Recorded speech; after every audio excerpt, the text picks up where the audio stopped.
Hello, little dreamers. I'm Luna. Welcome to Luna Bedtime Story. If you'd like a new bedtime story waiting for you every week, don't forget to subscribe and join our cozy little family. Now, get comfortable.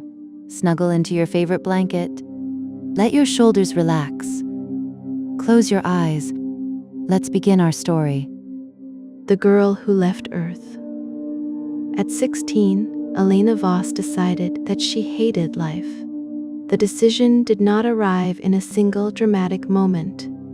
It accumulated slowly, like dust on an abandoned windowsill. She hated the crowded corridors of schools, where everyone seemed to fight for the right to be louder than everyone else. She hated the prying questions of relatives, the temporary loyalties of friends, and the exhausting expectation that she should smile whenever someone looked at her. She hated how people told lies and called them kindness. She hated how they wounded one another and called it honesty. Most of all, she hated how desperately everyone seemed to need to be seen. Elena preferred things that did not desire attention. Equations did not ask to be admired. Telescopes did not pretend to care about her. Stars did not demand conversation and then punish her for saying the wrong thing. When she looked into the night sky, she felt something close to peace. Every point of light seemed to promise that there were places beyond human cruelty, beyond gossip, embarrassment, disappointment, and grief. At 18, she began studying astrophysics at Bellwether College. By 19, she was working as a research assistant for Professor Adrian Hale, one of the most gifted astronomers and mathematicians of his generation. Professor Hale was already 67 when Elena met him. His silver hair was always untidy, his sweaters were decorated with chalk dust, and he had a habit of forgetting where he had placed his glasses while wearing them. He was brilliant without being proud of it, which Elena found almost shocking. Most brilliant people she knew behaved as if intelligence were a private kingdom they had conquered. Professor Hale treated it like a lantern, something that became valuable only when held up for others. On Elena's first evening at the observatory, he found her recalculating the trajectory of a comet that had already been mapped decades earlier. "You know, that problem has been solved," he said. "I wanted to see if they solved it correctly. And they did." Professor Hale nodded solemnly. "Disappointing." Elena looked at him, uncertain whether he was mocking her. Then he smiled. She smiled back before she could stop herself. That was how their friendship began. The language of numbers. Elena spent nearly every evening at the observatory. She cleaned telescope lenses, corrected data, wrote simulations, and translated the movements of distant objects into pages of numbers. Professor Hale taught her how to distrust an elegant answer if the evidence did not support it. He taught her that a beautiful theory could still be wrong, and an ugly equation could still describe the truth. He also made terrible tea. "It tastes like boiled grass," Elena told him once. "Grass has survived several mass extinctions," he replied. "We should respect it." She began bringing her own coffee. He pretended to be offended. Their work soon focused on the Orpheus Project, an experimental research vessel designed for long-distance exploration beyond the solar system. It would carry one human observer, assisted by an artificial intelligence, through regions no person had ever seen directly. Its propulsion system could not overcome the fundamental limits of the universe. Even at extraordinary speeds, the mission would take years. Communication with Earth would grow increasingly delayed as the vessel traveled farther from home. The ship was formally named Orpheus 1. Elena privately called it the Loneliness Machine. She understood why most researchers regarded the mission with awe and dread. To her, it sounded perfect. Professor Hale seemed to recognize that immediately. One winter night, while snow gathered against the observatory dome, he found her staring at the vessel's preliminary flight plan. "You should be careful what you wish for," he said. "I don't make wishes. Everyone makes wishes. Scientists just disguise them as hypotheses." Elena closed the file. "You think I want to go. I think you want to leave. Is there a difference? A very large one?" She waited for him to explain. He did not. Professor Hale had a habit of leaving his most important lessons unfinished. Daniel Martin. Daniel entered her life quietly. He studied astrophysics but did not possess Elena's talent for mathematics. He was always asking her to explain things that seemed obvious. At first, she found him irritating. Then she discovered that he listened closely when she spoke. He remembered that she disliked crowded cafeterias and began bringing lunch to the observatory steps. He learned that she preferred coffee without sugar. When others called her cold, Daniel called her careful. "You act like everyone is an unsolved equation," he said one afternoon. "Most people make less sense than equations. Maybe people aren't supposed to be solved. What are they supposed to be? Known?" It was the sort of sentimental answer Elena usually despised. Because it came from Daniel, she remembered it. During their second year together, she began waiting for him without admitting she was waiting.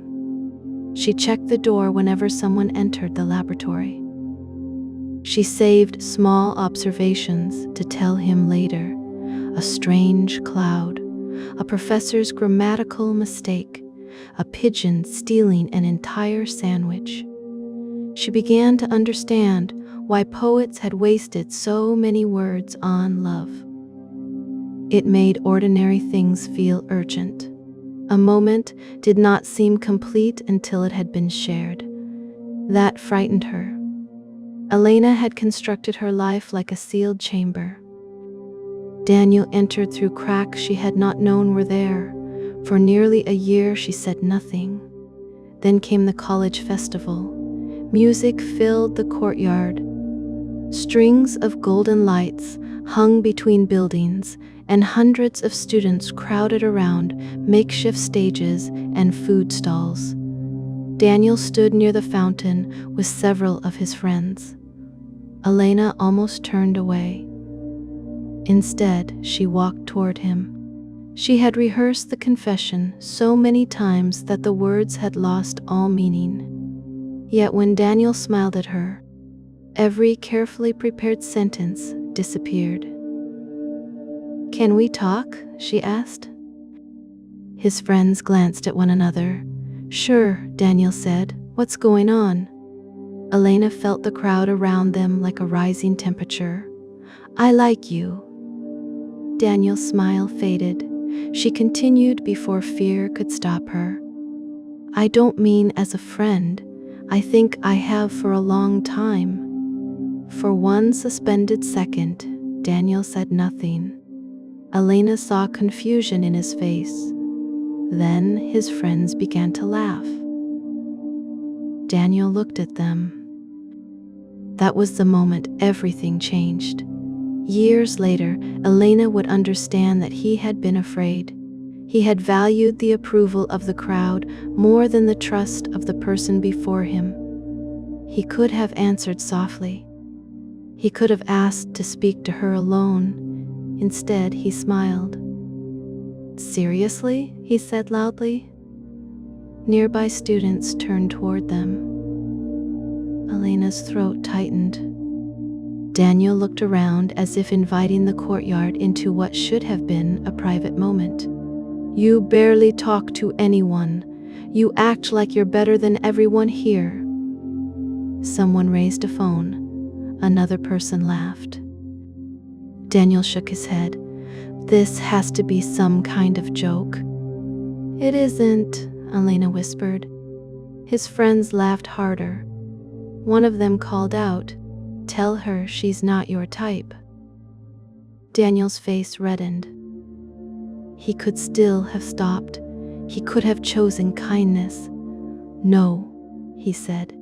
"She's definitely not my type." The words were followed by an eruption of laughter. Elena remembered the fountain splashing behind him. She remembered a paper lantern turning in the wind. She remembered one girl lowering her eyes, embarrassed on Elena's behalf, but unwilling to intervene.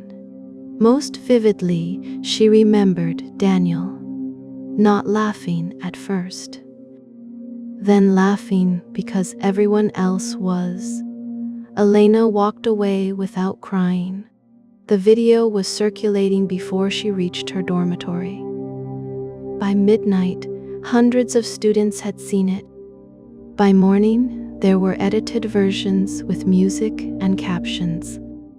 Elena did not attend class for 3 days. Daniel sent her one message. "Sorry, things got out of control." He did not say that he had lost control of them. He did not admit that he had made a choice. Elena deleted the message. That night, she opened the Orpheus application. Leaving 14 months later, Elena was selected for the mission. The psychologist described her as disciplined, self-sufficient, and unusually tolerant of isolation. They did not write that she was trying to escape the planet. Professor Hale knew. "You lied during your evaluation," he said after the selection committee announced its decision. "I answered every question. That is not the same thing as telling the truth." Elena folded her arms. "You recommended me because you're one of the best scientists I have ever met." "Then what's the problem?" "The problem is that the mission requires someone who wants to discover what is out there. You want to prove you don't need what is back here." "I don't." Professor Hale looked older than usual. The light from the observatory monitors caught the tired lines around his eyes. "Loneliness is peaceful at first," he said. "That is why it is dangerous." Elena turned away. "I've been alone most of my life." "No. You have been near people while refusing to let them reach you. That isn't the same as true isolation." She left before he could say more. Her parents reacted differently. Her father became obsessed with practical details. He asked about radiation shielding, oxygen reserves, emergency procedures, and food supplies. Her mother cried. Not dramatically. Not in a way that demanded comfort.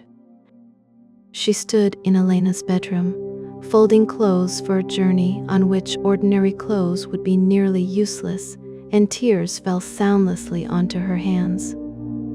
"You don't have to do this," she said. "I want to. Do you?" Elena stiffened. "Why does everyone keep asking me that?"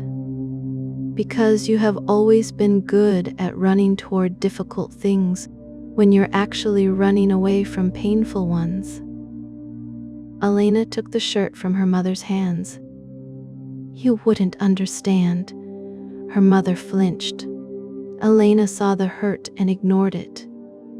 At the launch facility, her father hugged her so tightly she could barely breathe. Her mother pressed a small fabric pouch into her hand. "Open it when you start missing home. I won't miss home." Her mother smiled through her tears. "Then you'll never have to open it." Professor Hale came last. He held her by the shoulders and studied her face. "You believe distance will make you invulnerable," he said. "It will make me free." "No, Elena. Freedom is not the absence of people who can hurt you." "What is it then?" He released her. "The courage to love them anyway." She almost laughed. Instead, she boarded the ship. The silence she wanted. The first weeks aboard Orpheus One were the happiest Elena could remember. The ship hummed softly around her. Every object had a designated place. Every hour had a purpose. There were no crowds, no whispered judgments, no unexpected calls. No one asked if she was all right when they really meant that she should behave as though she were. She conducted experiments, monitored the propulsion system, and sent reports to Earth. The ship's artificial intelligence was named Iris. "Would you like music?" Iris asked during the first evening. "No." "Would you like me to recommend recreational activities?" "No." "Would you like conversation?" "Absolutely not." "Understood." For 6 days, Iris remained silent, except when reporting mission data. On the 7th day, Elena said, "You can play music. Do you have a preference?" "Something without lyrics." The journey became a sequence of magnificent departures. The moon passed beneath her, pale and scarred. Mars diminished behind her. Jupiter filled the observation window, fast enough to make every human ambition seem absurd. Its storms had raged for centuries without knowing that human beings existed. Elena spent hours watching it. Beyond Saturn, sunlight weakened. The solar system became darker, quieter, and emptier. Earth's messages arrived with increasingly noticeable delays. At first, Elena did not mind. She had escaped. No one could surprise her now. No one could humiliate her. No one could reach her without warning. She was beyond them all. The habits of home. After 8 months, the silence changed. It no longer felt clean. It felt heavy. Elena began talking to Iris during meals. Not about anything important. She complained about the texture of preserved vegetables. She criticized Iris's attempts at humor. She described dreams she could not remember clearly. One morning, Elena realized she had begun saying, "Good night" to the ship. She increased her workload. The loneliness remained. Eventually, she opened the family archive. Her parents had installed recording devices throughout their house, so Elena could request delayed updates. She had dismissed the idea as sentimental, but now she watched footage of their kitchen. Her father was repairing a cabinet door. He measured it 3 times, drilled 2 new holes, and attached it upside down. Elena stared at the screen. Her mother entered, looked at the cabinet, and began laughing. Her father insisted that it was an innovative design. Her mother laughed harder, leaning against the counter until she could barely stand. Then Elena laughed too. The sound seemed enormous inside the ship. She played the recording again. After that, Checking on her parents became part of her routine. She watched her mother sing badly while watering plants. She watched her father fall asleep during documentaries and wake just before the credits, insisting he had seen everything. She watched them argue over whose turn it was to buy groceries. Small things. Meaningless things. Things she had once ignored. On Earth, ordinary moments had been invisible because there were so many of them. In space, each became precious. She started keeping a private list. Mother burning the soup. Father dancing when he thinks nobody is watching. Both of them saving my chair at the table. Her mother still placed 3 plates at dinner sometimes. Whenever she realized her mistake, she quietly returned one to the cupboard. Elena never watched those recordings twice. Aunt Marjorie's disasters. Then there was Aunt Marjorie. Aunt Marjorie was Elena's father's younger sister and the most critical person Elena had ever known. When Elena was a child, Marjorie complained that she read too much. When Elena became a teenager, Marjorie complained that she did not socialize enough. When Elena earned a scholarship, Marjorie asked whether it was because the college needed more women in science. "Why can't you be normal?" she often said. Elena had spent years imagining ways to respond. Most involved Aunt Marjorie falling into a pond. Now, from millions of kilometers away, Elena discovered that her aunt's public video account was a reliable source of entertainment. Aunt Marjorie had decided to become a lifestyle presenter. Her first cooking broadcast ended when a cake collapsed in the center. She attempted to conceal the damage with frosting, only to knock the entire cake onto the floor. Elena laughed until her stomach hurt. In another video, Marjorie locked herself outside while wearing a bathrobe and bright yellow slippers. She tried climbing through a window, became stuck, and had to be rescued by a neighbor's teenage son. Elena saved that one. Whenever loneliness became unbearable, she watched Aunt Marjorie lose arguments with automatic doors, burn dinners, mispronounce scientific terms, and provide unwanted advice to strangers. "Your aunt has produced 37 new videos," Iris reported one day. "Play the one with the lowest rating. I believe that is all of them." "Iris, that was cruel. I learned from your viewing history."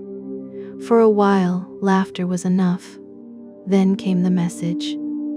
Professor Hale's last lesson. Elena was nearly 3 years into the mission when Earth transmitted a priority communication. The message had taken hours to reach her.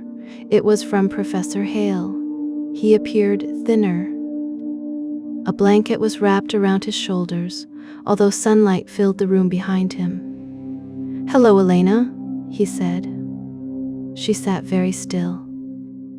"I had hoped to wait until you returned before becoming old, but the universe has ignored my preferences again." She stopped the recording, then started it over. Professor Hale explained that he had been diagnosed with a degenerative illness. The doctors could slow its progress, but not stop it. He spoke calmly, as if discussing a disappointing set of observational data. "I know what you're thinking," he continued. "You're thinking I should have told you earlier. You are correct. Try not to enjoy that too much." Elena pressed one hand to her mouth. "You have traveled farther than anyone in history," he said. "But distance is a strange measurement. 2 people can sit beside each other and be unreachable. Others can be divided by the solar system and remain close." His voice weakened. I hope you have learned that solitude and peace are not the same thing. The screen blurred behind Elena's tears. Professor Hale leaned closer to the camera. Come home when your work is done. Not because Earth deserves you, not because people are always kind. Come home because you deserve the chance to be loved by imperfect people. He smiled. And because your mother worries. The recording ended. Elena immediately sent a reply. She did not know how long it would take to reach him. She did not know whether he would still be well enough to watch it. She tried to speak and failed. Finally, she said, "You were right. It was the first time she had admitted it. I was running away." She wiped her face with both hands. "I thought I wanted a universe without people. I thought that would be peaceful. But there is so much silence here, Professor. There is more silence than anything else." She looked through the observation window. "I miss your terrible tea." Her message took hours to travel back toward Earth. Professor Hale never answered. 3 weeks later, Elena received notification of his death. For the first time since leaving Earth, she screamed. She struck the walls of the ship. She shouted at Iris to stop speaking. She tore loose the straps from her sleeping compartment and threw her research tablet across the cabin. Then she floated in the center of the spacecraft, surrounded by the fragments of her carefully ordered life. There was no one to hold her, no shoulder, no hand, no human voice that had not crossed an ocean of emptiness before reaching her. Elena understood then that the worst part of grief was not pain.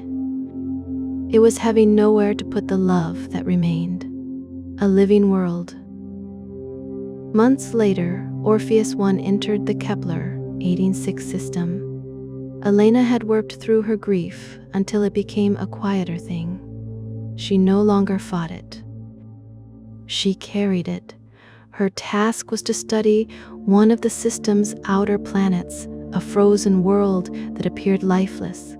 Preliminary scans revealed subsurface water, so Elena deployed a probe. The probe crossed the atmosphere, landed on a plain of blue ice, and drilled downward. For 30 hours, it found nothing. Then the readings changed. Complex organic compounds. Chemical imbalance. Repeated patterns consistent with biological activity. Elena recalibrated the instruments. She ran the analysis 6 times. The answer did not change. Life. Not cities. Not intelligence. Not even plants. Microorganisms moved in a dark ocean beneath kilometers of ice. They were fragile, primitive, and completely unaware of the stars above them. Elena stared at the magnified images. Tiny translucent cells drifted through black water. She began to cry. "Are you distressed?" Iris asked. "No. Your vital signs indicate distress." "I'm not distressed." "What are you feeling?" Elena searched for the right word. Awe. For years, she had crossed systems filled with stone, metal, gas, and fire. She had seen worlds where storms could swallow continents and moons covered by poison clouds. But she had found nothing that breathed, nothing that grew, nothing that struggled to continue. Until now. Life was not the universe's default condition. Silence was. Emptiness was. Death was easy. Life required billions of impossibilities to occur in precisely the right order. Elena thought about forests after rain. She thought about birds fighting over crumbs. She thought about her mother's hands, her father's crooked cabinets, Professor Hale's chalk-covered sweaters, and Aunt Marjorie's ruined cake. She thought of Daniel's cruelty and the pain it had caused her. Even that pain had required life, a living heart to give it, another living heart to receive it. The universe was not filled with hatred. It was filled with nothing. Hatred, love, embarrassment, laughter, regret, and forgiveness belonged to the rare places where living beings had managed to exist together. Elena placed her palm against the observation window. "So small," she whispered. She did not know whether she meant the organisms or Earth. The messages she had avoided. After discovering life, every message from Earth seemed different. Elena no longer watched her parents as if they were characters in a distant comedy. She watched them because time was moving through their bodies. Her father's hair had become white. Her mother walked more slowly. The tree outside their kitchen window had grown tall enough to block the afternoon light. Elena had imagined Earth waiting for her unchanged. It had not. One day, a message arrived from Aunt Marjorie. Elena almost deleted it. Instead, she opened it. Her aunt appeared without makeup or carefully arranged lighting. She seemed smaller than Elena remembered. "Hello, Ellie." Elena winced at the childhood nickname. "I don't know whether you'll watch this. I wouldn't blame you if you didn't." Marjorie looked down at her hands. "I've been watching your mission reports. Your father explains the mathematics to me. I don't understand most of it, but I pretend I do." She gave a nervous laugh. "I know I wasn't kind to you when you were growing up. I thought criticism made people strong. That's what our mother did to me." She paused. "It didn't make me strong. It made me afraid of looking foolish. Then I passed that fear on to you." Elena's smile disappeared. Marjorie wiped her eyes. "I was jealous too. You were brave enough to be strange. I spent my whole life trying not to be." For several minutes after the message ended, Elena hovered before the blank screen. She opened her saved collection of Aunt Marjorie's disasters: the collapsed cake, the locked door, the automatic gate. For years, each failure had felt like justice. Now Elena saw a lonely woman attempting to be noticed. She deleted the folder. Then she recorded a reply. "Hello, Aunt Marjorie." She hesitated. "I've watched all your videos." Marjorie's response arrived much later. "All of them?" Elena answered. Unfortunately, for the first time in their lives, they began talking. The boy at the fountain. Daniel's message came during the 6th year of the mission. Elena nearly ignored it. He appeared older, though not transformed. There were faint lines beside his eyes. Behind him was an ordinary apartment. "I don't know if I have the right to contact you," he began. Elena almost said aloud, "You don't? I've wanted to apologize for years." A real apology, not the message I sent afterward. He looked directly into the camera. "What I did was cruel. Nobody forced me to do it. My friends were laughing, and I wanted them to keep liking me. So I made you feel small." Elena watched without moving. "I'm not asking you to forgive me. I just need you to know that you weren't embarrassing. I was embarrassed by my own fear, and I made it your shame." He lowered his eyes. "I'm sorry." The recording ended. Elena remembered the fountain and the golden lights. She remembered the phones held toward her like weapons. For years, she had imagined hearing his apology. In some versions, she dismissed him. In others, she described exactly how much he had hurt her. Now, with several star systems between them, the victory felt empty.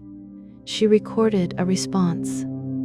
"I loved you," she said, "or I thought I did. You took the most vulnerable thing I had ever offered anyone and turned it into entertainment." She paused. "What you did changed my life." Daniel would have to live with that sentence. But she did not end there. "I forgive you." The words surprised her. Not because it didn't matter, not because you deserve to forget it. "I forgive you because I don't want to carry you into another star system." She stopped the recording. Then she deleted the old festival video. This time, she did not feel sadness. She felt space opening inside her, not the cold space outside the ship, a gentler kind, room for something new. The journey home. The mission was declared complete after 9 years. Elena had mapped distant planets, gathered data that would occupy scientists for generations, and discovered the first confirmed life beyond Earth. She turned Orpheus 1 toward home. The return journey was long, but it did not feel empty. She spoke to students through delayed lectures. She helped train future explorers. She and Aunt Marjorie exchanged insults with increasing affection. Her parents sent messages every week. In one, her father admitted that he had finally repaired the upside-down cabinet. In the next, her mother revealed that he had installed the handle backward. Professor Hale existed in old recordings. Elena watched them slowly, saving some for later so that there would always be one more lesson she had not yet heard. In the final recording, made years before his illness, he stood alone in the observatory. "If you're watching this," he said, "you have probably reached a place I could only imagine." He looked upward. "Remember that discovery is not only the act of finding what is far away. Sometimes it is the act of seeing what has always been beside you." He smiled.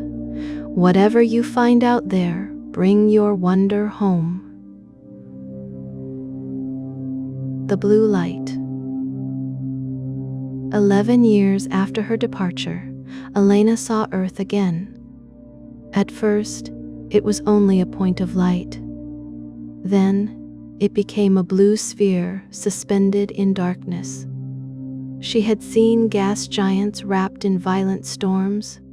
She had watched newborn stars burn inside clouds of color.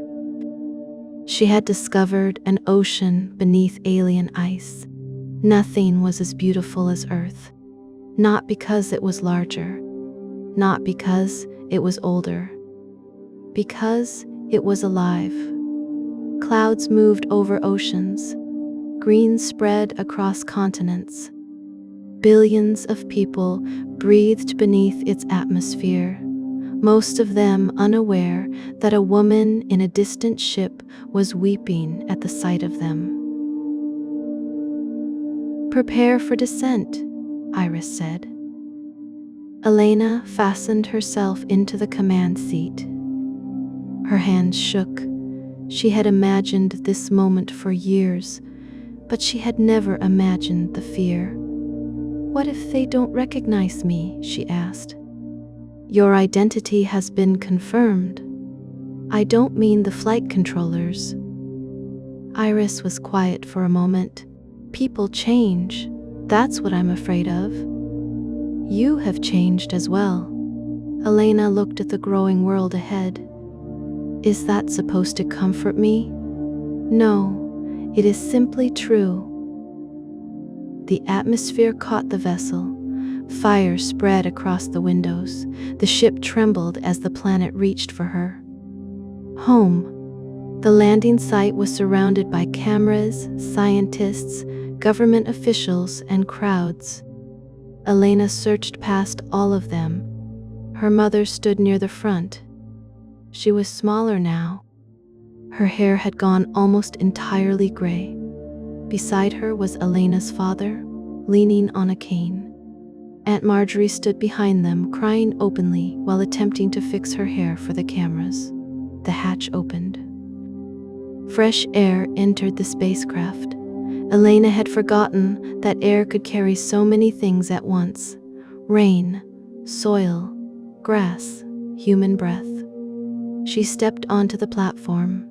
For several seconds, nobody moved. 11 years stood between Elena and her parents. 11 birthdays, 11 winters, thousands of meals eaten beside an empty chair. Elena's mother lifted one trembling hand. Elena tried to speak. All the words she had prepared disappeared. She crossed the platform and fell into her mother's arms. Her father wrapped himself around them. Elena clung to both of them with the desperate strength of someone who had finally understood that everything she loved could vanish. "I'm sorry," she sobbed. Her mother held the back of her head. "For what? For leaving? For saying I wouldn't miss you? For all of it?" "Oh, Elena." "I watched you," Elena said. "I watched the kitchen. I saw the cabinet and the garden and the empty chair. I saw everything." Her father's voice broke. "Then you were with us?" "No," she said, "not enough." Her mother pulled back and placed both hands against Elena's face. "You came home." It was not forgiveness spoken as a grand declaration. It was something simpler, something greater. You came home. Aunt Marjorie approached, crying so hard that mascara streaked down her face. Elena looked at her yellow shoes, almost identical to the slippers from the locked-out video. She began to laugh. Marjorie laughed too. Then they held each other. Behind them, the crowd applauded, but Elena barely heard it. She heard her mother's heartbeat. She felt her father's hand on her shoulder. She smelled rain approaching. For years, she had believed happiness would be found in the absence of pain. Now she understood that happiness was not a place where nothing could hurt her. Happiness was having something worth the pain of losing. The last message. That night, long after the celebrations, Elena went to the observatory. Professor Hale's chair remained beside the primary console. Someone had cleaned the chalkboard, but a faint shadow of his final equation was still visible. Elena sat in his chair. From her pocket, she removed the fabric pouch her mother had given her before the launch. She had carried it across billions of kilometers without opening it. Inside was a photograph. Elena was 7 years old, sitting on her father's shoulders. Her mother stood beside them, laughing. Aunt Marjorie was in the background, trying to keep the wind from ruining her hair. Elena turned the photograph over. Her mother had written a message on the back. "In case you forget what is waiting for you." Elena pressed the photograph to her chest. Through the observatory dome, the stars looked exactly as they had when she was 16. Cold, distant, beautiful. But they no longer looked like an escape. Elena activated the observatory transmitter and began recording a message for the young researchers who would someday follow her. "My name is Dr. Elena Voss," she said. "11 years ago, I left Earth because I believed life here was unbearable." Her voice trembled, but she continued. "I crossed the darkness looking for something greater than humanity. I saw worlds large enough to swallow Earth. I watched stars being born. I found living organisms beneath the ice of a distant planet." She looked at the photograph in her hands. "But the greatest discovery of my mission was not that life exists elsewhere." Tears filled her eyes. "It was that life exists here." She thought of Professor Hale and the things she could no longer tell him. She thought of Daniel and the cruelty she had released. She thought of Aunt Marjorie's failed cakes, her father's crooked cabinets, and her mother's habit of setting an extra place at the table. "Most of the universe is silent," Elena said. "It has no laughter, no apologies, no burnt dinners, no awkward conversations, no parents waiting by windows, and no frightened people trying to love one another." Her voice broke. "We think ordinary moments are endless because they happen every day. They aren't. Every meal ends. Every conversation becomes a memory. Every person we love is here for a short time, and then the universe continues without them." She placed one hand over her mouth and breathed deeply. "So if someone you love is waiting for you, go home." Outside, rain began tapping against the observatory dome. "If there is something kind you have been afraid to say, say it. If you have caused pain, apologize while your voice can still reach the person you hurt. If someone sets a place for you at their table, sit with them." Elena looked up at the stars. "Do not wait for the distance between worlds to teach you the value of a hand you could have held." She ended the recording. For a while, she sat alone. Then the observatory door opened. Her parents stood in the hallway. Aunt Marjorie was behind them, holding a badly decorated cake. "We're going home," Elena's mother said. Elena rose from Professor Hale's chair. This time, she did not hesitate. She walked toward them. Aunt Marjorie lifted the cake proudly. "I made it myself." The center collapsed. For one silent second, they all stared at it. Then Elena laughed. Her mother laughed. Her father laughed until he had to lean against the doorway. Even Marjorie surrendered. Their laughter filled the observatory and rose toward the open dome, small and temporary beneath an ocean of stars. Elena listened carefully.